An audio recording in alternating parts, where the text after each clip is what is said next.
Assalamu alaikum wa rahmatullahi wa barakatuh. Today's video is about mastering on how to write the Arabic word. Okay, and of course you must master first the letters that is in the initial, in the middle, and the final form, so that you will be able to follow this video. Otherwise, you can check the other videos that I had in this channel. So let's read. Al-Harakat means the vowels. In Arabic, we have 3 vowels. Namely, we have the Fatha, which is written above the letter, and the sound of it is a short a. And then the kasra, which is written below the letter, and the sound of it is e. And we have the dhammah, which is written above the letter, and the sound of it is u. So therefore, if you write letter ba with a fatha on it, so the sound is ba. And also the ba with the kasra on it will be b, and the ba with a dhammah or a dhamma on it will be bu. So read this one as ba, bi, bu.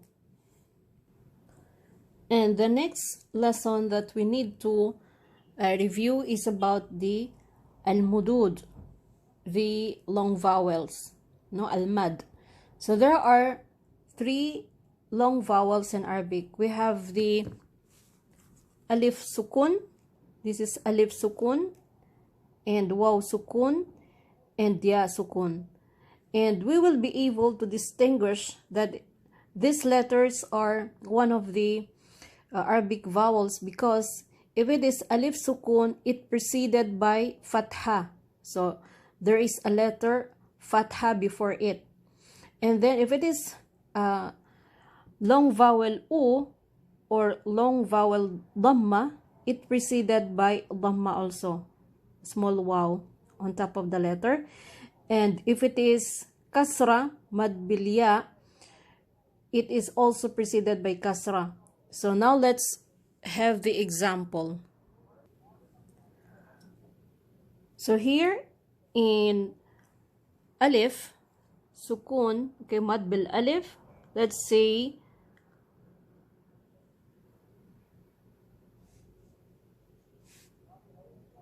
ba. So ba, fatha. Okay, after that we have the mad bil alif, so we read this one as 2 letter counts like this, ba. Okay, now what about this one? The same thing. Example, bu.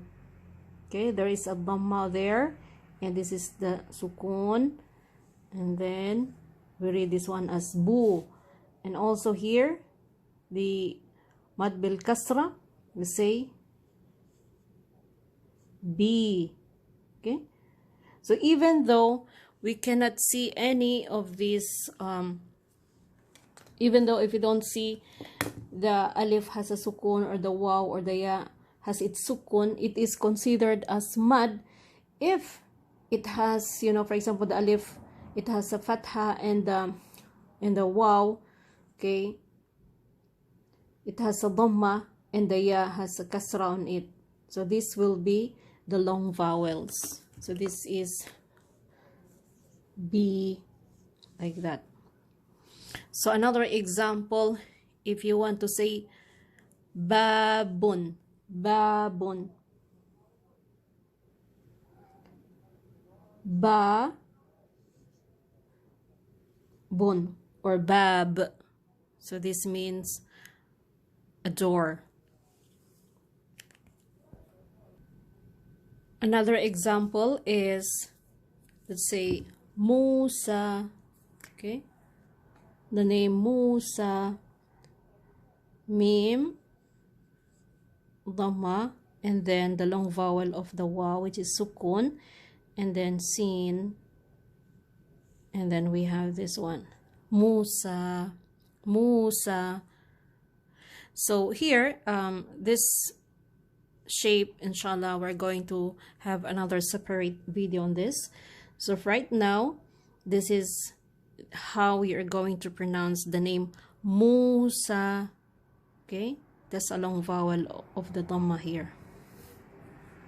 Next, Isa. Isa. It's also the name Isa. So Ain, and then the Ya, and then the Sin. So we have Isa. So Ain has a kasra, and then you have the long vowel of the Ya, which is sukun. So you see, and then here we have the fatha on the sin. Isa. So these are the long vowels example. For the alif sukun, it has, you know, fatha preceded by fatha, and if it is waw sukun preceded by dhammah, and if it is ya sukun preceded by kasra.